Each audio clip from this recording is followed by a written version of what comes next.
નમસ્કાર ખેડૂત મિત્રો, આજે આપણે લાખણી તાલુકાના પાસણા ગામે આવેલા છીએ અને ત્યાં એવા ખેડૂત આપણી સાથે જોડાયેલા કે અમૃતભાઈ અને તગોબા.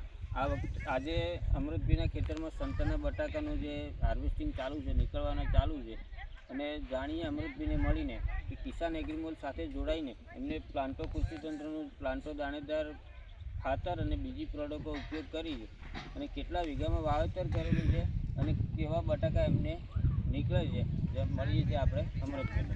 નમસ્કાર અમૃતભાઈ. નમસ્કાર. અમૃતભાઈ, આ વખતે આપણે સંતાના બટાકાનું વાવેતર કેટલા વીઘામાં કરેલું? આ વખતે આપણે સંતાના બટાકાનું વાવેતર 5 વીઘામાં કરેલું છે. 5 વીઘામાં કરેલું છે. અને હાલ જે નીકળવાનું ચાલુ છે એ કેટલા વીઘાનું ખેતર છે આપણે? આ 2 વીઘાનું ખેતર છે. 2 વીઘાનું ખેતર છે. તો આ વખતે ગામમાં બી વાસણાની અંદર ઘણા ખેડૂતો સંતાના વેરાયટીનું વાવેતર કરેલું છે, તમે બી કર્યું છે. તો આ વખતે આપણે જે પાયાથી લઈને આજ દિવસ સુધી ટ્રીટમેન્ટ કરી એમાં બીજાના બટાકા જોતાં તમારા બટાકા કેવા નીકળ્યા? બહુ સારા. રાત દિવસનો ફરક છે. રાત દિવસનો ફેર છે. બિલકુલ. મારે 10નો એવરેજ છે. 10નો એવરેજ. હા. આ ખેતરમાં આપણે કેટલા બટાકાનું વાવેતર આ 30 કટા.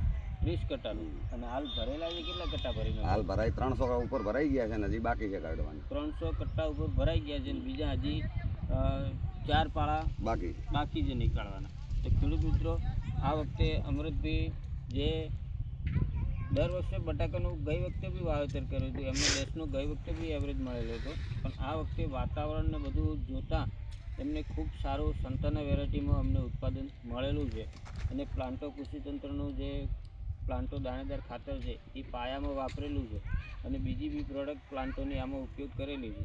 સાઇઝ પણ ખૂબ સારી છે, કોઈપણ પ્રકારનો બગાડ જોવા મળતો નથી.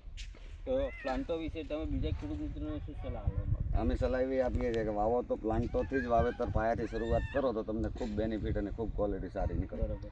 હવે પછીના વાવેતરમાં પ્લાન્ટો વાપરવાનું 100% વાપરવાનું. બરાબર. આપણી સાથે તગોબભાઈ જોડાયેલા છે, પોતે બી પ્લાન્ટો ઉપયોગ કરેલું છે. તો તમારા મતે પ્લાન્ટો કેવું લાગે? પ્લાન્ટો આપણામાં સારું લાગે હો. આપણે તો આ વખતે બાજરીમાં બી પ્લાન્ટો મંગાવી દીધો છે ને. પ્લાન્ટો Result બાજરીની છે અંદર એટલે બી પ્લાન્ટો ખાતર પાયાની અંદર વાવીને બાજરી વાવવાની છે. ઓર્ગેનિક વસ્તુ છે. પ્લાન્ટો વાવો, કોઈ બી વાવેતરમાં શરૂઆતમાં પ્લાન્ટો વાવો તો રિઝલ્ટ એનું સક્સેસફુલ છે. બરાબર. તો આજે આપણે અમૃતભાઈને અને તગાબાને મળ્યા. નવી વાત અને વિચાર સાથે ફરી મળીશું. જય જવાન, જય કિસાન. Thank you. ધન્યવાદ સર.